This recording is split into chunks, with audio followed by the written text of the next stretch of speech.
அனைவருக்கும் காலை வணக்கம்.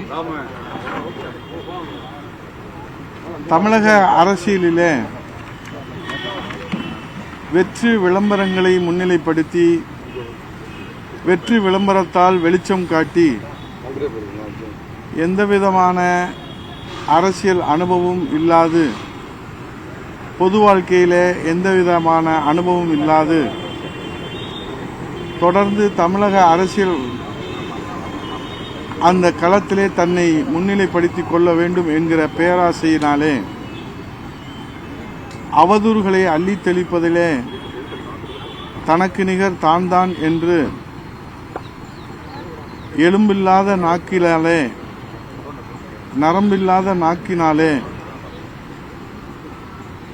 ஒரு நாகரிகமில்லாத ஒரு அரசியல் பண்பாட்டை தமிழகத்திலே தொடர்ந்து விதைத்து வருகிற அண்ணாமலை, மாண்புமிகு புரட்சி தமிழர் கழகத்தின் நிரந்தர பொதுச் செயலாளர், வருங்கால முதலமைச்சர் எடப்பாடியார் அவர்களை தொடர்ந்து அவதூறாக, ஆதாரமில்லாமல், அடிப்படை எதுவும் இல்லாது அவர் பேசி வருவது கடும் கண்டனத்துக்குரியது. அண்ணாமலை அவர்களின் ஆசை என்ன, அவருடைய எண்ணம் என்ன, அதற்குரிய தகுதியும் தராதரமும் தியாகமும் உழைப்பும் முயற்சியும் அவரிடத்தில் இருக்கிறதா? தன்னை அரசியல் களத்திலே முன்னிலைப்படுத்திக் கொள்வதற்கு தேவையான அனுபவத்தை அவர் பெற்றிருக்கிறாரா? தேவையான தகுதியை பெற்றிருக்கிறாரா என்று நாம் பார்த்தோமானால் எதுவும் இல்லாத ஒரு நியமன பதவியிலே ஒரு கற்பனை கோட்டை கட்டிக்கொண்டு, கனவு கோட்டையை கட்டிக்கொண்டு அவர் கனவு உலகத்திலே வாழ்ந்து கொண்டிருப்பதை அவருடைய பேச்சு தெல்ல தெளிவாக எடுத்து காட்டுகிறது. மாண்புமிகு புரட்சி தமிழர் வருங்கால முதலமைச்சர், மாண்புமிகு எதிர்க்கட்சி தலைவர் எடப்பாடியார் அவர்களை அவர் நாக்கூசாமல் அவதூறு பரப்பி வருவதால் இன்றைக்கு உங்களிடத்திலே ஒரு சாமானிய தொண்டர்களாக நாங்கள் உங்கள் முன்னால் இந்த கருத்தை பகிர்ந்து கொள்கிறோம். அண்ணாமலை போன்றவர்கள் சொல்வதனாலே மாண்புமிகு எதிர்க்கட்சி தலைவர் வருங்கால முதலமைச்சர் புரட்சி தமிழர் ஐயா எடப்பாடியாருடைய 50 ஆண்டு கால அரசியல் பொது வாழ்க்கையிலே அவர்கள் ஆற்றியிருக்கிற சேவையை யாராலும் மறைத்துவிட முடியாது. கிளைக்கழக செயலாளராக தன்னுடைய பொது வாழ்க்கையிலே துவங்கி படிப்படியாக தன்னுடைய உழைப்பால் 50 ஆண்டு காலம் மாண்புமிகு அம்மாவுடைய அமைச்சரவையிலே அவர் அமைச்சராக இருக்கிற போது சேலம் மாவட்டத்திலே அந்த மாவட்டத்திற்கு கொடுத்திருக்கிற வளர்ச்சி வரலாற்றிலே இடம் பிடித்திருக்கிறது. மாண்புமிகு முதலமைச்சராக தமிழகத்திலே அவர் ஆற்றிய சேவைகள், பணிகள் ஆயிரம் என்னால் பட்டியலிட்டு எங்களால் சொல்ல முடியும். ஆனால் ஒன்றை மட்டும், ஒரு பானை சோற்றுக்கு ஒன்று என்பதை பற்றி நான் உங்களிடத்திலே சொல்லுகிறேன். அவருடைய ஆற்றல், மக்கள் மீது இருக்கிற அக்கறை, தொலைநோக்கு பார்வை, சிந்தனை, கருணை, வளர்ச்சி, அதற்கு எடுத்துக்காட்டாக 7.5% இடஒதுக்கீடு, மருத்துவ மாணவ கனவை நனவாக்குவதற்கு நீட் ரத்து போராட்டம் தொடர்ந்து நடைபெற்றாலும் கூட அரசு பள்ளியிலே படிக்கிற மாணவ மாணவிகளுடைய கனவை நனவாக்குகின்ற வகையிலே 7.5% இடஒதுக்கீடை உருவாக்கி கொடுத்தார்கள். 11 மருத்துவக் கல்லூரியை கொடுத்தார்கள். குடிமராமத்து திட்டத்தை கொண்டு வந்தார்கள். தமிழகம் முழுவதும் சாலைகள், தமிழகம் முழுவதும் பாலங்கள், தமிழகம் முழுவதும் மேம்படுத்தப்பட்ட வளர்ச்சி திட்டங்கள் என்று தமிழகத்தை வளர்ச்சி நோக்கி இந்த 4.5 ஆண்டு காலத்திலே அவர் எடுத்து சென்ற பணி, அவர் செய்த சேவைகள், பொங்கல் பரிசு தொகுப்பாக 2500 ரூபாய் 2,18,00,000 குடும்பங்களுக்கு அவர் கொண்டு போய் சேர்த்த பணிகள், கொரோனா காலத்திலே ஒரு மக்களின் பாதுகாவலராக 32 வருவாய் மாவட்டங்களுக்கும் உயிரை துச்சமென மதித்து அவர் ஆற்றிய அந்த பணிகள், தடுப்பூசி கண்டுபிடிக்காத காலத்திலே அவர் தடுப்பு நடவடிக்கைகளிலே எப்படி அக்கறை செலுத்தினார் என்பதெல்லாம் அண்ணாமலை போன்றவர்கள் உணராமல் அதை மறைக்கின்ற செயலிலே தொடர்ந்து அவர்கள் அவதூறு பரப்பி வருகின்றார்கள். இதை நாம் சிந்தித்து பார்க்கிற போது ஒன்று நமக்கு தெளிவாக தெரிகிறது. ஒரு சாமானியர் தன்னுடைய உழைப்பால், தன்னுடைய சேவையால், தன்னுடைய கருணையால் இன்றைக்கு 8 கோடி தமிழர்களுடைய இதயங்களிலே நீக்கமற நிறைந்திருக்கிறார் என்கிற அந்த அரசியல் காழ்ப்புணர்ச்சியின் வெளிப்பாடுதான், அந்த உள்நோக்கம்தான் இந்த அவதூறு கருத்துக்களினுடைய அடிப்படை என்பதை நடுநிலையாளர்கள் மக்கள் நன்றாக புரிந்திருக்கின்றார்கள். ஆகவே அண்ணாமலை அவர்களுக்கு என்ன வேண்டும்? தமிழக அரசியலிலே தன்னை முன்னிலைப்படுத்த வேண்டும். ஆனால் அதற்குரிய அனுபவம் அவருக்கு இருக்கிறதா? அதற்குரிய ஆற்றல் அவருக்கு இருக்கிறதா? அதற்குரிய தியாகம் இருக்கிறதா? உழைப்பு இருக்கிறதா என்றால் இல்லை. அரவக்குறிச்சியிலே நிற்கிறார், தோற்கிறார். கோயம்புத்தூரிலே கோடிக்கணக்கான பணங்களை வாரி இறைத்து 100 திட்டங்களை 500 நாட்களிலே, 500 திட்டங்களை 100 நாட்களிலே என்று வார்த்தை ஜாலங்களிலே அவர் வித்தை காட்டியும் கூட அந்த மக்கள் அவரை நிராகரித்து விட்டார்கள். இன்றைக்கு தமிழகத்திலே பாரதிய ஜனதா கட்சி வளர்ந்திருக்கிறது என்று தொடர்ந்து அவர் சொல்லி வருகிறார். அதை பற்றிய விவாதம் அல்ல.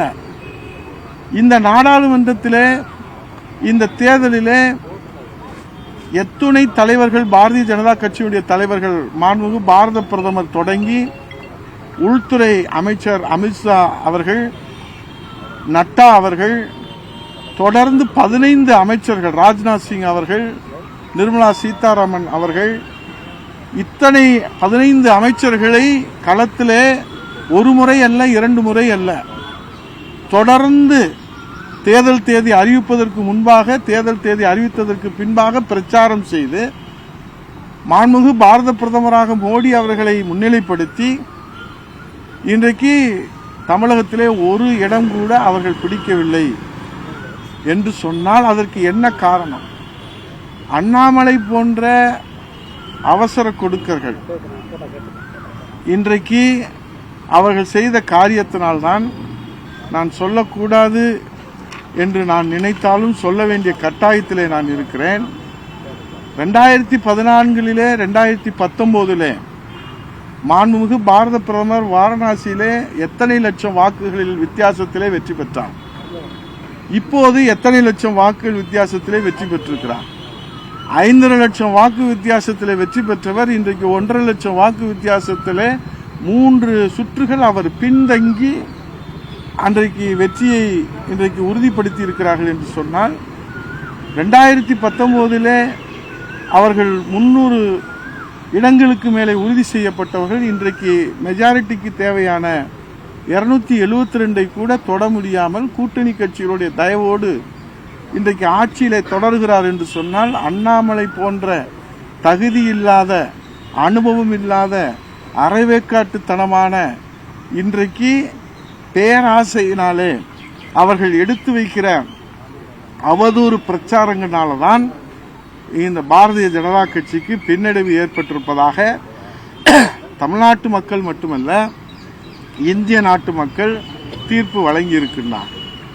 அண்ணா திராவிட முன்னேற்றக் கழகம் இந்த நாடாளுமன்றத்தை எப்படி எதிர்கொண்டது என்பதை நீங்கள் பார்த்தீர்களானால், தமிழகத்தினுடைய உரிமையை காக்க வேண்டும், தமிழகத்தினுடைய உரிமை மறுக்கப்படுகிற போது அதற்காக குரல் கொடுக்க வேண்டும், புதிய திட்டங்களை கொண்டு வர வேண்டும்.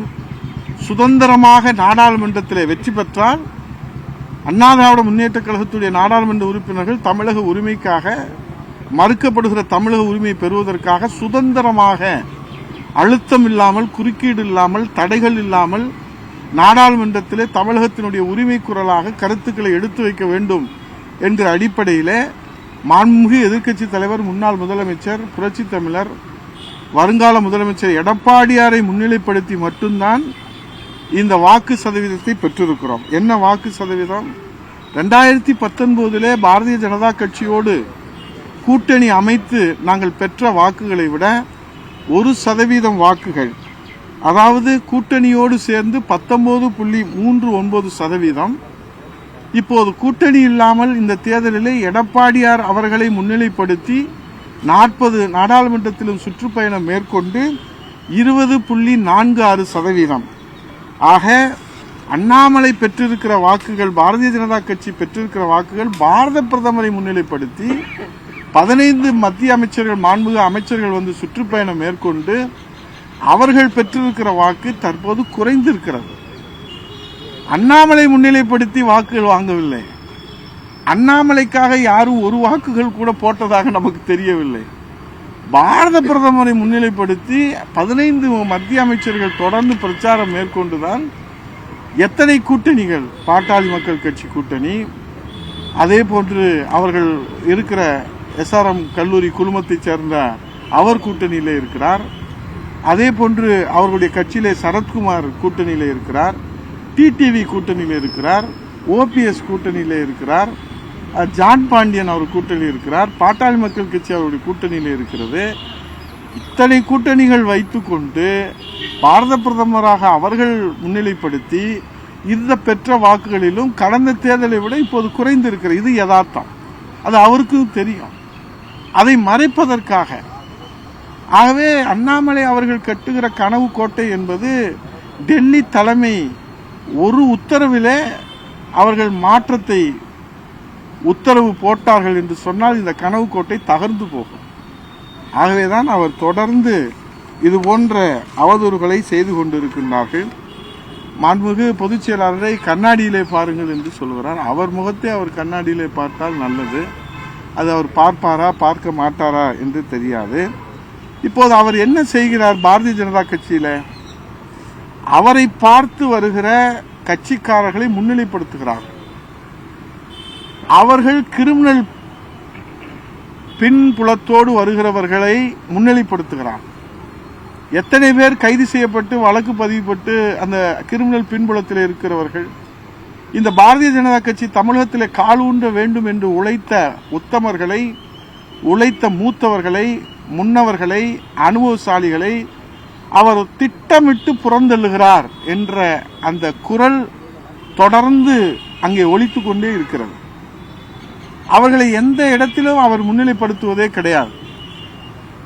அவர்களை தள்ளி வைத்துவிட்டு இவரை முகத்தை பார்த்து வந்தவர்கள் என்று சொல்லுகிறவர்களை மட்டும், அவர்கள் எந்த விதமான கிரிமினல் பின்புலத்தில் இருந்தாலும் அவர்களை முன்னிலைப்படுத்துகிற காரணத்தினாலே, இது போன்ற தலைவர்கள் காரணத்தினால்தான் 5 லட்சம் வாக்கு வித்தியாசத்திலே வெற்றி பெற்ற மாண்பு பிரதமர் அவர்கள் இன்றைக்கு 1.5 லட்சம் வாக்குகளிலே 3-4 சுற்று பின்னடைவை சந்தித்து வரவேண்டி இன்றைக்கு 272 மெஜாரிட்டியை பிடிக்க முடியாமல் 240 அந்த இடங்களிலே அவர்களுடைய வெற்றி சுருக்கப்பட்டிருக்கிறது.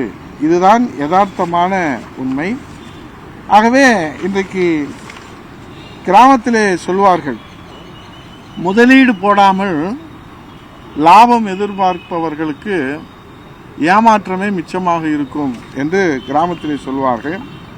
அப்படிப்பட்ட ஒரு சூழ்நிலை தான் அண்ணாமலை அவர்கள் எந்த விதமான முதலீடுகளும் அவருடைய சேவையை, அவருடைய தியாகத்தை, அவருடைய உழைப்பை, அவருடைய அனுபவத்தை, அவருடைய அறிவாற்றலை முதலீடு செய்யாமல் அறுவடை செய்ய வேண்டும் என்று நினைப்பதால் அவருக்கு இப்போதும் ஏமாற்றம், இனி எப்போதும் ஏமாற்றம். அண்ணா திராவிட முன்னேற்ற கழகத்தை பற்றி அவருக்கு ஏன் அக்கறை? ஏன் அண்ணா திராவிட முன்னேற்றத்தை இந்த பாடாக படுத்துகிறார்? அவர் சொல்றது செய்தது ஒன்றா இரண்டா? புரட்சி தலைவர் மன்னாதி மன்னன் மக்கள் திலகம் அவர்களால் உருவாக்கப்பட்ட 17/10/1972 உருவாக்கப்பட்ட இந்த இயக்கத்தை அண்ணாவின் திருவுருவத்திலே, உலகத்திலே எந்த தலைவருடைய திருவுருவத்திலே கொடிகளே கிடையாது.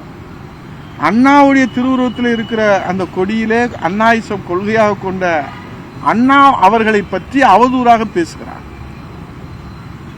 அதற்கு முன்பாக இந்த தாய் தமிழ்நாட்டின் 8 கோடி தமிழர்களின் உள்ளங்களிலே நிறைந்திருக்கிற தமிழர் உலசாமி புரட்சி தலைவி அம்மா அவர்களை அவதூறாக பேசுவது மட்டுமில்லாமல் அவருடைய இல்லத்தரசியோடு அவர் ஒப்பிட்டு பேசுவது இந்த 8 கோடி தமிழர்கள் மட்டுமல்ல, உலகத்தில் இருப்பவர்கள் எவரும் ஏற்றுக்கொள்ள முடியாத ஒரு அவதூறை அவர் செய்திருக்கிறது. அப்போது தலைமை கழகத்திலே அதற்கு கண்டனம் தெரிவித்தோம். அப்புறமும் அவர் பொறுத்து கொள்ளாமல் அதை மாற்றாமல் தொடர்ந்து அவதூறுகளை நாங்கள் எல்லாம் தெய்வமாக வணங்குகிற அம்மா அவர்களை அவதூறாக பேசினால் எந்த தொண்டன் அவர்களோடு பயணிப்பதற்கு அனுமதிப்பார்? அவர் பேட்டியிலே சொல்லியிருக்கிறார், நேற்று பிரச்சாரத்திலே சொல்லியிருக்கிறார், பிரைம் மினிஸ்டரோடு வலதுபுறத்திலே உட்கார வைத்தார்கள் எடப்பாடியாரை, நாங்கள் மறுக்கவில்லை. அங்கே எடப்பாடியார் அவர்களை வலதுபுறத்திலே அருகிலே உட்கார வைத்துவிட்டு இங்கே அனைத்து இந்திய அண்ணா திராவிட முன்னேற்ற கழகத்துடைய அடித்தளத்தை அசைத்து பார்க்கிற வேலையாக பேரறிஞர் பெருந்தகை அண்ணா அவர்களை அவதூறாக பேசுவது, அம்மா அவர்களை அவதூறாக பேசுவது, அண்ணா திராவிட முன்னேற்ற கழகத்துடைய எதிர்காலத்தை கேள்விக்குறியாக்குகிற அந்த நடவடிக்கையிலே உங்கள் மனசாட்சியை தொட்டு சொல்லுங்கள். நீங்கள் தொடர்ந்து ஈடுபட்டீர்களா இல்லையா? அங்கே எடப்பாடியார் அவருக்கு மரியாதை எதிர்பார்க்கவில்லை, அவருக்கு அங்கீகாரம் எதிர்பார்த்து அவர் டெல்லி செல்லவில்லை. இந்த தாய் தமிழ்நாட்டு மக்களுக்கு அங்கீகாரம் வேண்டும், அவர்கள் உரிமை காக்கப்பட வேண்டும், அவர்கள் உரிமை மறுக்கப்படக்கூடாது, புதிய திட்டங்கள் கொண்டு வர வேண்டும். இவ்வளவு வாய் சவுடால் பேசுகிற அண்ணாமலை மத்திய அரசிலிருந்து எந்த திட்டங்களை பெற்று தந்திருக்கிறார் தமிழகத்திற்கு? பேரிடர் நிவாரண நிதியை கூட பெற்றுத்தர முடியாத கையாலாகாத அண்ணாமலை, எங்கள் புரட்சி தமிழர் ஐயா எடப்பாடியார் அவர்கள் மத்திய அரசில் அன்றைக்கு அவர்கள் தொடர்ந்து வலியுறுத்தி அழுத்தம் கொடுத்து 11 மருத்துவக் கல்லூரியை அவர்தான் முதலமைச்சராக இருக்கிற போது கொண்டு வந்தார். அவர் முதலமைச்சராக இருக்கிற போதுதான் சாலைகள் மேம்பாடு திட்டங்கள், அவர் முதலமைச்சராக இருக்கிற போதுதான் இன்றைக்கு தமிழகத்தினுடைய வளர்ச்சி திட்டங்களை அவர்கள் கொண்டு வந்து கொடுத்ததை யாராலும் மறுக்க முடியாது. உங்களால் நடந்தாய்வாளி காவேரி மத்திய அரசு திட்டம் புரட்சி தமிழர் ஐயா எடப்பாடியார் முதலமைச்சராக இருக்கிற போது அதற்கு ஒப்புதல் பெற்றிருந்தார்கள். காவேரி குண்டாறு வைகை தென் தமிழ்நாட்டில் இன்றைக்கு தண்ணீர் பற்றாக்குறை வறட்சியை போக்குகிற திட்டம், அதை புரட்சி தமிழர் ஐயா எடப்பாடியார் அவர்கள் அறிவித்து அடிக்கல் நாட்டினார்கள். இன்று வரை அது மாநில அரசுடைய திட்டங்களாக கொண்டு வந்து, ஏன் மெட்ரோ திட்டம், இவ்வளவு வாய் பேசுகிற அண்ணாமலை மெட்ரோ திட்டத்திற்கு 2ஆம் கட்டத்திற்கு நிதி வரவில்லை என்று இன்றைக்கு திமுக அரசில் இருந்து தொடர்ந்து சொல்லுகிறார்கள். வாய் சவுடால் பேசுகிற அண்ணாமலை தமிழ்நாட்டு மக்களுக்காக மெட்ரோ ரயில் திட்டத்திற்காக நிதி பெற்று தந்திருக்கிறாரா? பேரிடர் நிவாரண நிதியை பெற்று தந்திருக்கிறாரா? இப்போது சென்னையிலே தூத்துக்குடியிலே கடந்த ஆண்டு பெய்த மழைக்கு நிவாரணத்தை இவர் பெற்று தந்திருக்கிறாரா? குரல் கொடுத்திருக்கிறாரா? அழுத்தம் கொடுத்திருக்கிறாரா? எதையும் செய்யாமல் வாயிலே வாய் சவுடால் பேசுவதனாலே தமிழ்நாட்டு மக்களுக்கு என்ன நன்மைகள் ஏற்பட்டுவிட போகிறது? நீங்கள் எடப்பாடியாரை, எங்கள் நிரந்தர பொதுச் செயலாளரை, வருங்கால முதலமைச்சரை வலதுபுறத்திலே உட்கார வைத்து எங்கள் தமிழ்நாட்டுக்கு, தமிழ்நாட்டு மக்களுக்கு, தமிழ்நாட்டு உரிமைக்கு நீங்கள் அங்கீகாரம் கொடுத்திருக்கிறீர்கள் என்று நினைத்தார் எங்கள் பொதுச் செயலாளர். ஆனால் நடந்தது என்ன? காவேரியிலே அங்கே மேகதாது அணை கட்டுகிறேன் என்ற வாய் திறக்க மறுக்கிறீர்கள். முல்லை பெரியாறிலே அங்கே அணை கட்டுகிறோம் என்று சொல்லுகிறார் முதல்வர், வாய் திறக்க மறுக்கிறது மத்திய அரசு. பாலாற்றிலே அணை கட்டுவோம் என்று சொல்கிறார், வாய் திறக்க மறுக்கிறது மத்திய அரசு. எங்களுக்கு உரிய காவிரி நீரை பெற்றுத்தாருங்கள் என்று இந்த விவசாயிகள் போராடுகிற போது அதற்கு வாய் திறக்க மறுக்கிறது மத்திய அரசு. அப்படியானால் நீங்கள் என்ன செய்தீர்கள் இந்த தமிழ்நாட்டு மக்களுக்கு மிஸ்டர் அண்ணாமலை? எதையுமே செய்யாமல் வாய்க்கு வந்ததெல்லாம் பேசுவது ஒரு அரசியலாக இந்த தமிழ்நாட்டு மக்கள் ஒரு பொழுதும் உங்களை அங்கீகரிக்க மாட்டார்கள். ஆகவே இன்றைக்கு நீங்கள் தொடர்ந்து அண்ணாமலை அவர்களுடைய பேராசையினாலே இன்றைக்கு இருப்பது என்ன? ஒரு சாமானியர் 8 கோடி தமிழர்களுடைய இதயங்களிலே தன்னுடைய உழைப்பாலே நிறைந்திருக்கிறார், அவருடைய உள்ளங்களிலே இதயங்களிலே நிறைந்திருக்கிறார். அது இன்றைக்கு பல பேருடைய அரசியல் எதிர்காலத்தை கேள்விக்குறியாக்கியிருக்கிறது. இது போன்ற அரைவேக்காடுகளுக்கு அரசியல் எதிர்காலம் என்பது கேள்விக்குறியாகியிருக்கிறது. ஆகவேதான் தமிழ்நாட்டு மக்களின் எதிர்காலத்திற்காக தன்னை அர்ப்பணித்து சேவையை நோக்கமாக கொண்டு உழைத்து வருகிற மாண்புமிகு எதிர்க்கட்சித் தலைவர், வருங்கால முதலமைச்சர் எடப்பாடியார் அவர்கள் பல பேர்களுடைய அரசியல் எதிர்காலத்தை கேள்விக்குறியாக்கி இருக்கிறனால்தான் கிராமத்திலே உங்களுக்கு சொல்வார்கள், காய்த்த மரம்தான் கல்லடிப்படும் என்று. இன்றைக்கு எடப்பாடியார் மக்கள் மத்தியிலே செல்வாக்கோடு இருக்கிற காரணத்தால் தான் இப்படி சுற்று சுழன்று நீங்கள் அவரை தாக்குகிற, வார்த்தையால் தாக்குகிற, அவதூறால் தாக்குகிற, பழி சுமத்துகிற இன்னும் எத்தனையோ நீங்கள் சூழ்ச்சிகளை திட்டமிட்டு கொண்டிருப்பதும் எங்களுக்கு தொண்டர்களாகி எங்களுக்கு நன்றாக தெரியும். உங்கள் எண்ணம் என்று தெரியும், உங்கள் ஆசை என்னவென்று தெரியும், உங்கள் பேராசை என்னவென்று தெரியும். அண்ணா திராவிட முன்னேற்ற கழகத்தை தமிழக அரசியல் வரலாற்றிலே, தமிழக அரசியல் களத்திலே பின்னடைவை ஏற்படுத்த வேண்டும் என்று நீங்கள் தொடர்ந்து முயற்சி செய்கிற காரணத்தினாலே நீங்கள் சுற்றி சுற்றி சுற்றி சுற்றி சுற்றி சுற்றி சூழ்ச்சிக்கு நீங்கள் வலை விரித்து பின்னிக் கொண்டு இருக்கிறீர்கள். அந்த வலையிலே, சூழ்ச்சியிலே, சூதிலே உண்மையான விசுவாச தொண்டன், அம்மாவின் விசுவாச தொண்டன், புரட்சித் தலைவரின் விசுவாச தொண்டன், எடப்பாடியார் தலைமையேற்று வழிநடக்கிற தொண்டர்கள் ஒரு நாளும் ஒரு பொழுதும் நீங்கள் விதிக்கிற வலையிலே, நீங்கள் காட்டுகிற மாயையிலே, ஆசை மாயையிலே சிக்க மாட்டார்கள். இந்த அண்ணா திராவிட முன்னேற்ற கழகத்தை தமிழ்நாட்டு மக்கள் ஒரு நாளும் கைவிட மாட்டார்கள். நம்பிக்கை துரோகிங்கிற பேரு எடப்பாடிக்கு தான் பொருந்துங்கிறாரு. நம்பிக்கை துரோகினா அது எடப்பாடி பழனிசாமிக்கு தான். அதான் அந்த அவதூறு தான், அதுதான் அவருக்கு வைத்திருச்சல். ஏன்னா அண்ணா திராவிட முன்னேற்ற கழகம் இவ்வளவு தாக்குதலுக்கு பிறகும், இவ்வளவு சூழ்ச்சிகளுக்கு பிறகும், சூதுகளுக்கு பிறகும் ஒரு சாமானியனான 50 ஆண்டு கால பொது வாழ்க்கையிலே சிலுவம்பாளையத்திலே கிழக்கழக செயலாளராக தன்னுடைய பொது வாழ்க்கையை தொடங்கியவர் இந்த இயக்கத்தை காப்பாற்றுகிறார். அம்மா மறைவுக்கு பிறகு இந்த இயக்கத்தை நாம் கபிலகரம் செய்து விடலாம் என்று நினைப்பவர்களுக்கு சிம்ம சொப்பனமாக மாண்புமிகு எடப்பாடியார் அவர்களுடைய உழைப்பு இன்றைக்கு தமிழக மக்களின் பாதுகாப்பு அரணாக அண்ணா திராவிட முன்னேற்ற கழகத்தை தொடர்ந்து முன்னிலைப்படுத்தி வருகிற காரணத்தினாலே உச்சபட்சமாக இந்த வார்த்தையை அவர் உபயோகித்திருக்கிறார். அதை அவர் வாபஸ் வாங்க வேண்டும். இதுபோன்று அவர் தொடர்ந்து பேசுவாரானால் எந்தவித போராட்டத்திற்கும், சிறை நிரப்புகிற போராட்டத்திற்கும், கொடும்பாவி எரிக்கிற போராட்டத்திற்கும், எந்தவித போராட்டத்திற்கும் அண்ணா திராவிட முன்னேற்ற கழக தொண்டர்கள் தயாராக இருக்கிறார்கள். இனியும் அண்ணா திராவிட முன்னேற்ற கழக தொண்டர்களை சீண்டி பார்க்க வேண்டாம். அண்ணா திராவிட முன்னேற்ற கழக தலைவர்களை பற்றி நீங்கள் அவதூறு, உங்க கட்சியை நீங்க வளர்த்துக்கங்க, அதை பத்தி யாரும் எந்தவித ஜனநாயக கட்சி தான். சிலரோட சுய லாபத்துக்காக எடப்பாடி பழனிசாமி அதிகார வெறிக்காக சுய லாபத்துக்காக அழிக்கிறாரு அதிமுக. உங்களுக்கு ஏன் கவலை? உங்களுக்கு ஏன் அந்த கவலை? நீங்க பாரதிய ஜனதா கட்சியினுடைய உறுப்பினரா, அண்ணா திராவிட முன்னேற்ற கழகத்துடைய உறுப்பினரா? அண்ணா திராவிட முன்னேற்ற கழகத்தை பற்றி அண்ணா திராவிட முன்னேற்ற கழகத்தினுடைய தொண்டர்கள் பார்த்துக் கொள்வார்கள், தமிழ்நாட்டு மக்கள் பார்த்துக் கொள்வார்கள். யார் கட்சிக்காக பாதுகாப்பதற்காக, வளர்ப்பதற்காக, இதை பொக்கிஷமாக போற்றி பாதுகாப்பதற்காக உழைக்கிறார்கள் என்பது 8 கோடி தமிழர்களுக்கு மத்தியில் இருக்கிற 2 கோடி தொண்டர்களுக்கு நன்றாக தெரியும். நீங்கள் அதை பற்றி அனுதாபப்பட தேவையில்லை. உங்கள் அனுதாபம் அண்ணா திராவிட முன்னேற்ற கழக தொண்டர்களுக்கு தேவையில்லை. ஆடு நனைகிறது என்று ஓனாய் அழ தேவையில்லை. அந்த அனுதாபத்தை யாரும் எதிர்பார்க்கவும் இல்லை. ஆனால் நீங்கள் எந்த சூழ்ச்சி வலை பின்னுகிறீர்கள், யாருக்கு ஆசை காட்டுகிறீர்கள், யார் யார் உங்க ஆசை வலையிலே விழுந்திருக்கிறார்கள், யார் யாரை ஆசை வலையிலே நீங்கள் விழுவதற்கு முயற்சி செய்து கொண்டிருக்கிறீர்கள், வீடு தேடி சந்திக்கிறீர்கள்.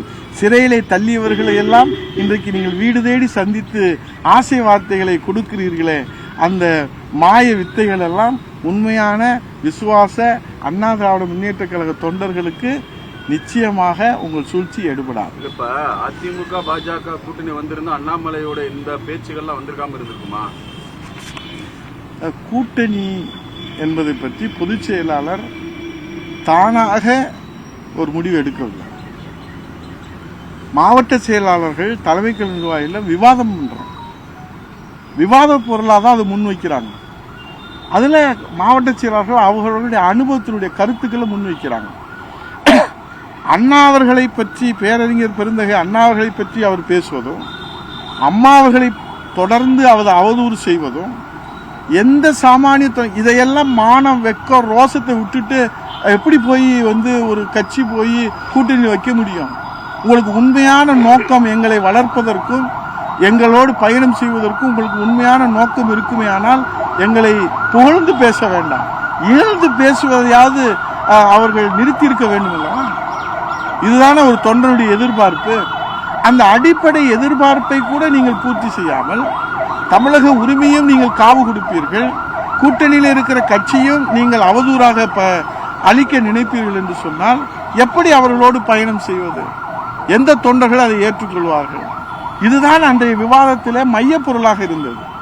ஆகவே கூட்டணி கொடுத்து முடிவெடுத்தது பொதுச் செயலாளர் அல்ல, அங்கே இருக்கிற தலைமை கழக நிர்வாகிகள், மாவட்ட செயலாளர்கள் அத்தனை பேர்களும் ஏகமனதாக ஒருமனதாக முடிவு செய்ததைத்தான் அன்றைக்கு அவர்கள் அறிவிப்பு செய்தார். அதாவது அரசியல் வந்து எதுவுமே நிச்சயம் இல்லை. 2026 அண்ணாமலை மாநில தலைவர்கள் வந்து நீக்கினாங்களோ நீக்கின பிறகு பிஜேபியுடன் அதிமுக கூட்டணி வைக்கிற வாய்ப்பு இருக்குமா சார்? இல்லை, இப்போ 2014 அவங்க ஒரு கூட்டணி வைக்கிறாங்க. எந்தெந்த கட்சி இருந்துச்சுன்னு உங்களுக்கு தெரியும். பாரதிய ஜனதா கட்சியுடைய தலைமையில் பாட்டாளி மக்கள் கட்சி, தேமுதிக, கொங்கு நாடு மக்கள் கட்சி, அதே போல் இன்னும் பல கட்சிகள் எல்லாம் அதில் இருந்தாங்க. அப்போ அவங்க என்ன வாக்கு சதவீதம் பெற்றாங்க? 2019 அண்ணா திராவிட முன்னேற்ற கழகத்துடைய தலைமையில் பாரதிய ஜனதா கட்சி, பாட்டாளி மக்கள் கட்சி என்று பல கட்சிகள் நம்ம வந்து களத்தில் நிறுத்தணும். இப்போ நாங்கள் அதெல்லாம் விட்டுட்டு இப்போ வெளியே வரும்போது 1% எங்களுக்கு கூடியிருக்கிறது என்று சொன்னால் அது எதை காட்டுகிறது? அதை ஆராய்ந்து ஆய்வு செய்து தான் பொதுச் செயலாளர் வந்து எந்த முடிவாக இருந்தாலும் ஜனநாயக முறையிலே கருத்துக்களை கேட்டுத்தான் அவர் முடிவு செய்வாரே தவிர இது ஒற்றை வார்த்தையிலே சொல்லக்கூடிய பதிலாக இருக்காது. பிஜேபி பொறுத்த வரைக்கும் அண்ணாமலை தான் இப்போ உங்களுக்கு பிரச்சனையா இருக்கிற மாதிரி தெரியுது. அண்ணாமலை இல்லைன்னா உங்களுக்கு வேற தலைவர்கள் வந்தால் இது நீங்க யூகத்துல கேட்குறீங்க. இது நடந்ததற்கு பிறகு அண்ணா திராவிட முன்னேற்ற கழகத்துடைய நிலைப்பாடு என்ன என்பதெல்லாம் பொதுச் செயலாளர் ஆய்வு செய்து கருத்துக்களை கேட்டு தலைமை கழக நிர்வாகிகள் தொண்டர்களுடைய கருத்தை எப்படி உச்சரிக்கின்றார்களோ அதைத்தான் அவர் பிரதிபலிப்பார்கள். இதை வந்து நம்ம யூகத்துல எதையுமே நம்ம சொல்ல முடியாது இல்லையா? என்ன ஆசை வார்த்தை காட்டுறாரு நீங்க? இல்ல சிறைக்கு சென்றவங்க வீடுலாம் சென்று வந்தாங்க. அவர் தினகரனுக்கு என்ன ஆசை வார்த்தை? என்ன திடீர்னு ஏன் இந்த அனுதாபம், ஏன் பச்சாதாபம்? அவங்கள வாழ வைக்கிறதுக்கா? எந்த வகையில வாழ எந்த வாழ வைக்கிறதுக்கா அவங்கள போய் வீடு தேடி போறாங்க? வாழா வெட்டி ஆக்குறதுக்கு தான் வீடு தேடி போறாங்க, வாழ வைப்பதற்காக அல்ல. இப்ப ஈரோடு இடைத்தேர்தலில் வந்து ஓபிஎஸ் எல்லாம் கேட்டுக்கிட்டதுனாலதான் வாபஸ் வாங்கிக்கிட்டாரு. இவர் தனியா நின்னாரு, என்கிட்ட வந்து பேசினாரு எடப்பாடியாரு. அதுக்கப்புறம் தான் அதை வச்சு நாங்க பேசணும். அதனாலதான் அதிமுக ஓபிஎஸ் வந்து ஜென்டில்மேனா சார். ஓபிஎஸ் வந்து ஜென்டில்மேனா வந்து ஈரோடு கிழக்குல நிக்கலையா சார்? நீங்க பத்திரிக்கையாளர், விவரம் தெரிஞ்ச பத்திரிக்கையாளர். அவர் சொல்றாங்க வேட்பாளர் நிறுத்தி அந்த வேட்பாளரை எங்க கட்சியில வந்து சேர்ந்துட்டார் சார். போட்டோலாம் வெளியிட்டாரா இல்லையா? வேட்பாளர் நிறுத்தினாரா இல்லையா? பொதுவா சார் ஒரு தலைமையில ஒரு நம்பிக்கைக்குரிய பேச்சுவார்த்தைகளை எந்த தலைவராவது வெளியிடுவாங்களா சார்? சொல்லுங்க. ஒரு தலைமை பண்புக்கு அடிப்படை என்ன தெரியுமா? ரகசியம் காப்பாற்றப்படணும், நம்பிக்கை காப்பாற்றப்படணும். நீங்களும் நானும் 2 தலைவர்கள் பேசுனத இப்படி சுயநலத்துக்காக நீங்க வெளியிட்டீங்கன்னா நீங்க உங்களை யார் நம்பி பேசுவா? நீங்க யார வேணாலும் நாளைக்கு வெளியிடுவீங்களே. உங்களை நம்பி டெல்லி தலைமை கூட பேசுவோம். நாளைக்கு உங்களுக்கு ஒரு ஆபத்து வந்துட்டா டெல்லி தலைமை பேசுனதை கூட நீங்க வெளியிடுவீங்க. அப்ப டெல்லி தலைமைக்கே ஆபத்து இருக்கு, அதை உணர்ந்துக்கிறோம் டெல்லி தலைமை. இது நம்பிக்கையினுடைய அடித்தளத்தை அசைத்து பார்க்கிற விஷயம். 2 தலைவர்கள் பேசுகிறார்கள் என்றால் அது நம்பிக்கையின் அடிப்படையில தான் பேசுகிறார். நீங்க பேசுறது என்ன வேணாலும் பேசிருக்க ஆண்டவனுக்கு தான் தெரியும். அந்த 2 பேருக்கும் ஆண்டவனுக்கு தான் தெரியும். நீங்க சுயநலத்துக்காக வெளியே சொல்றீங்களா? ஒருவேளை அண்ணாமலையை நீக்கிட்டா பாஜகவோட அதிமுக சார் ராம்குமார் சார் கேட்டாதான் நீங்களும் கேட்குறீங்க. யூகத்துல எப்படி நம்ம இன்னைக்கே அவர் நாவடக்கத்தோடு அவர் பேசல.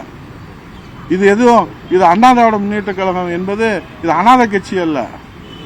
இது தொண்டர்கள் பலமுள்ள கட்சி, மக்கள் செல்வாக்குள்ள கட்சி, 52 ஆண்டுகள் பொன் விழா கடந்திருக்கிற கட்சி, 32 ஆண்டுகள் இந்த மக்களுக்கு ஆளுகிற கட்சியாக சேவை செய்திருக்க கட்சி, இன்னும் 100 ஆண்டுகள் இந்த மக்களுக்கு சேவை செய்ய போகிற கட்சி. அந்த கட்சியினுடைய தலைமையை இப்படி நாவடக்கம் இல்லாமல் நரமில்லாத நாக்கு, எலும்பில்லாத நாக்கு என்று எதை வேண்டுமானாலும் பேசிவிட்டு அவர் செல்லலாம் என்று மனப்பால் குடித்தால் அதனுடைய விளைவுகள் என்பது தொண்டர்கள் கொதித்து எழுந்தால், தொண்டர்கள் அண்ணா திராவிட முன்னேற்ற கழக தொண்டர்கள் கொதித்து எழுந்தால் அண்ணாமலை அவர்கள் இந்த நாட்டிலே என்ன விளைவுகளை சந்திக்க போகிறார் என்று நானே சொல்ல முடியாது, எதிர்பார்க்க முடியாது. அந்த அளவுக்கு அவர் மன உளைச்சலை ஏற்படுத்துகிறார். எங்களை சீண்டுகிட்டே இருக்கிறார், எங்களை தொடர்ந்து அழிக்க நினைக்கிறார். எங்களை காப்பாற்றுவதை அம்மா ஆன்மா காப்பாற்றும். எங்கள் அண்ணா திராவிட முன்னேற்ற கழகத்தை எடப்பாடியார் தலைமையிலே அம்மா ஆன்மா காப்பாற்றும், இது சத்தியம். புரட்சி தலைவர் ஆன்மா காப்பாற்றும், இது சத்தியம். தொண்டர்கள் காப்பாற்றுவார்கள், இது சத்தியம். இந்த தாய் தமிழ்நாட்டு மக்கள் இந்த அண்ணா திராவிட முன்னேற்ற கழகம் தான் பாதுகாப்பு என்று 8 கோடி தமிழர்கள் அண்ணா திராவிட முன்னேற்ற கழகத்தை காப்பார்கள், இது சத்தியம். அண்ணாமலை போன்ற அறவேக்காடு, அண்ணாமலை போன்ற அந்த முந்திரி கொட்டைகள் எல்லாம் வெறும் வாய் சவுடாலால், வெறும் வாயால், வார்த்தையால், வார்த்தை விளையாட்டால் வார்த்தை சித்து விளையாட்டால் அண்ணா திராவிட முன்னேற்ற கழகத்திற்கு எந்த பின்னடைவும் அவர் ஏற்படுத்த முடியாது. இது மனிதரால் உருவாக்கப்பட்ட இயக்கம் அல்ல, மனித புனிதர் புரட்சித் தலைவர் உருவாக்கப்பட்ட இயக்கம். இது அண்ணா திராவிட முன்னேற்ற கழகத்தை தமிழ்நாட்டு மக்கள் ஒருபொழுதும் கைவிட மாட்டாங்க. இது ஒரு எச்சரிக்கையாவே சொல்றீங்களா? இது எச்சரிக்கை தான். அதான் நான் சொல்றேன். இது போன்று அவர் தொடர்ந்து பேசுவாரானால் தமிழக அரசியல் களத்திலே இருந்து அவர் அப்புறப்படுத்தப்படுகிற நிலையை தமிழ்நாட்டு மக்கள் எடுப்பார்கள். அதற்கு தொண்டர்கள் நாங்கள் தொடர்ந்து போராடுவதற்கும் அவருக்கு கண்டனம் எந்த வகையிலும் தெரிவிப்பதற்கும் அண்ணா திராவிட முன்னேற்ற கழக தொண்டர்கள் ஒருபொழுதும் நாங்கள் பின்வாங்க மாட்டோம் என்பதை உறுதியான இறுதியான எச்சரிக்கை அறிவிப்பாக அவருக்கு கண்டனத்தை தெரிவித்துக் கொள்வோம். ஓட்டு பூரா கேட்டுக்கிட்டு சீமான் கேட்கிறாரு, இவங்க போய் இரட்டை இலை அதிமுக ஓட்டெல்லாம் எங்களுக்கு போடணும், மாங்கனி இரட்டை இலை தான் இல்ல, இரட்டை இலை உள்ள மாங்கனி இருக்குன்றாரு. மாங்கனில 2 இலை இருக்காங்க. புரட்சி தலைவர் இதயத்தில் இதயக்கனின்னு அண்ணா புரட்சி தலைவர் சொன்ன இதயக்கனி போய் இப்போ இந்த கனியெல்லாம் பேசுகிற அளவுக்கு எல்லாரும் விமர்சனம் பேசுகிறாங்க. நான் அந்த இதெல்லாம் வரல. இன்றைக்கு இப்போ நாளை மாண்புமிகு பொதுச் செயலாளர், மாண்புமிகு எதிர்க்கட்சி தலைவர், வருங்கால முதலமைச்சர் எடப்பாடி அவர்கள் ராமநாதபுரம் சீமைக்கு வருகிறார். அங்கே முன்னாள் சட்டமன்ற உறுப்பினர், ஆதி திராவிட வகுப்பை சேர்ந்த ஒரு சாமானியர் டாக்டர், அம்மாவுடைய சட்டமன்ற உறுப்பினராக அம்மா அவர்களோடு பணியாற்றியவர். அவருடைய இல்ல திருமணத்தை நடத்தி வைக்கவும், அங்கே கழக கொடியேற்றவும், மாவட்ட கலசியார் முனியசாமி அவருடைய தலைமையிலே கழக கொடியேற்றி வைப்பதற்கும் அங்கே நாளைய தினம் மதுரை அங்கே செல்கிற மதுரையில் விமான நிலையத்தில் அவருக்கு சிறப்பான வரவேற்பு அளிப்பதற்கு கழக புரட்சித் தலைவர் அம்மா பேரவை மாவட்ட செயலாளர் சரவணன், தமிழரசன், தமிழழகன், மருத்துவ அணி சார்பில் டாக்டர் சரவணன், எங்கள் மாவட்ட கழகத்துடைய செயலாளர்கள், முன்னாள் அமைச்சர், கூட்டுறவுத்துறை அமைச்சர் அண்ணன் மூத்தவர் முன்னவர் அண்ணன் செல்லூர் கே ராஜு அவர்கள், நம்முடைய அமைப்பு செயலாளர், நம்முடைய சட்டமன்ற உறுப்பினர், முன்னாள் மேயர் அண்ணன் வி ராஜன் செல்லப்பா அவருடைய தலைமையிலும் எங்கள் அனைவரு தொண்டர்கள் சார்பில் அவருக்கு வரவேற்பு அளித்து அவர் ராமநாதபுரம் சீமையை சென்று அங்கே கழகத்தினுடைய பல்வேறு நிகழ்வுகளே கலந்து கொள்கிறார். அனைவரும் அதை தொண்டர்கள் இதை அழைப்பாக, அனைத்து தொண்டர்களுக்கும் இதே அழைப்பாக ஏற்று பங்கேற்று சிறப்பிக்குமாறு கேட்டுக்கொள்கிறேன். நன்றி, வணக்கம். மதுரை எம்பி வெங்கடேசன் செங்கோல் சம்பந்தமாக கருத்து தெரிவிச்சார். மதுரை ஆன்மீக பூமி, மன்னர்கள் ஆண்டது, செங்கோலுக்கு தொடர்புடையது. ஏன்னா வருஷம் மீனாட்சி அம்மன் செங்கல் ஆகும். அப்படிப்பட்ட சூழ்நிலையில் செங்கோல் தொடர்பாக அவர் தெரிவித்த கருத்தை பற்றி உங்களுடைய என்ன சார்? இல்லை, அவர் சொன்னதுக்கும் அப்புறம் விளக்கம் வந்ததுக்கும் நீங்களே பத்திரிக்கையில் 2 பக்கத்துக்கு போட்டீங்க. இதுக்கு மேல் நான் என்ன விளக்கம் சொல்கிறது? இல்லை, ரொம்ப தெளிவாக நீங்கள் விளக்கம் சொல்லுங்கள். அதோடைய பாரம்பரியம் என்ன, பண்பாடு என்ன, முக்கியத்துவம் என்ன, எல்லாம் நீங்கள் ரொம்ப தெளிவாக விளக்கமாக சொல்லியிருக்கிறீங்க. இதுக்கு மேலே அவருக்கு விளக்கம் சொல்கிறதுக்கு ஒன்றும் அதில் இது இல்லை. அவர் சொன்னதுக்கும் இவர் சொன்னதுக்கும் விளக்கத்தை ரொம்ப பிரசுரம் பண்ணியிருக்கீங்க. அதுக்கு மேலே ஒரு விளக்கம் சொல்லணுன்றது எங்களுக்கு. அதே மாதிரி அதிமுகவில் பார்த்தீங்கன்னா பிஏ பட்டம் எல்லாம் திராவிட பட்டம் நாய் கூட பட்டம் இருக்குதுன்னு சொல்லி RS பாரதி ரொம்ப ஒரு இலக்காரமாக பேசியிருக்காரு. அவர் EPS அது கண்டனம் தெரிவிச்சிருக்கிறாரு. ஆனால் இருந்தாலும் அந்த தொடர்ந்து இப்படி ஒரு அவர் பேசிட்டு இருக்கிறாரு. பொதுச் செயலாளருடைய விளக்கம் தான் அண்ணா திராவிட முன்னேற்ற கழகத்துடைய விளக்கம். பொதுச் செயலாளர் சொல்லியிருக்கிற விளக்கம் அண்ணா திராவிட முன்னேற்ற கழகத்துடைய விளக்கம். இன்னைக்கு கூட ஒரு நேற்று கூட தேசிய கட்சியினுடைய தலைவர் உடனடியாக முதல் கண்டனம் தெரிவித்தது மாண்புமிகு எதிர்க்கட்சி தலைவர், வருங்கால முதலமைச்சர் எடப்பாடியார். அவருடைய அந்த விளக்கம் தான், அந்த கண்டனம் தான் அண்ணா திராவிட முன்னேற்ற கழகத்துடைய. ஆம்ஸ்ட்ராங் கொலையில் ஏற்கனவே அவருக்கு உயிருக்கு அச்சுறுத்தல் இருக்குன்னு சொல்லி உளவுத்துறையெல்லாம் எச்சரித்திருக்கிறாங்க. அப்படி இருந்தும் போலீஸோடைய மெத்தத்தினால தான் இந்த மாதிரி கொலை நடந்திருக்குன்னு சொல்லி சொல்கிறாங்க. ஏற்கனவே தமிழ்நாட்டில் சட்டம் ஒழுங்கு சரியில்லைன்னு சொல்லி தொடர்ந்து சொல்லிட்டு இருக்கும்போது இது வலுவூட்டும் சம்பந்தமாக நடந்திருக்கு. உள்துறை மானிய கோரிக்கையில் இந்த தடவை எங்களை தூக்கி வெளியே போட்டாங்க. எங்களை கலந்து கொள்ளக்கூடாதுன்னு தண்டனை கொடுத்துட்டாங்க. ஆனால் கடந்த ஆண்டு உள்துறை மானிய கோரிக்கையில் 2.5 மணி நேரம் சட்ட ஒழுங்கு பிரச்சனையை பற்றி எதிர்க்கட்சி தலைவர், பிரதான எதிர்க்கட்சி ஆதாரத்தோடு எடுத்து சொன்னார். அன்றைக்கு எதிர்க்கட்சி தலைவர் முன்வைத்த அந்த இதெல்லாம் அவர் கவனத்தில் முதலமைச்சர் எடுத்திருந்தார்னா இன்னைக்கு சாமானிய மக்களுக்கு உள்ள பாதுகாப்பு குறைபாடு மட்டுமல்ல, ஒரு கட்சியினுடைய தேசிய கட்சியினுடைய தலைவர் வேட்பாளராக களத்தில் நின்றுக்கிறாரு. அவருடைய உயிருக்கே இன்னைக்கு பாதுகாப்பு இல்லைன்னா சாமானிய மக்களுக்கு என்ன பாதுகாப்பு இருக்குன்றது தான் நேற்று எங்கள் பொதுச் செயலாளர் அண்ணா திராவிட முன்னேற்ற கழகத்தின் சார்பில் அந்த கண்டனத்தை தெரிவித்திருக்கிறார்கள். இது மிகப்பெரிய அச்சத்தை ஏற்படுத்தி இருக்கிறது. ஒரு கொலை நடந்துகிற ஒரு நிகழ்வாக இதயமே சுக்குநூறாக. ஏன்னா இங்கே பார்த்தா திருநெல்வேலியில் ஒரு கொலை, அவங்க ஒரு தேசிய கட்சி, இங்கே ஒரு கொலை தலைநகர் சென்னையில், அதுவும் முதலமைச்சருடைய தொகுதியில். அப்படி இதெல்லாம் நம்ம பார்க்குற போது தமிழ்நாடு எங்கே போகுது? கள்ளக்குறிச்சியில் இருக்கிறதே ஒரு சுடுகாடாக, தமிழ்நாடு சுடுகாடாக மாறிக்கொண்டு இருப்பதை நாம் கண்கூடாகவே நம் கண்முன்னாலே காண்கிறோமே என்ற வேதனையின் உச்சத்திலே தான் தமிழ்நாட்டு மக்கள் இருக்கிறார். நன்றி, வணக்கம்.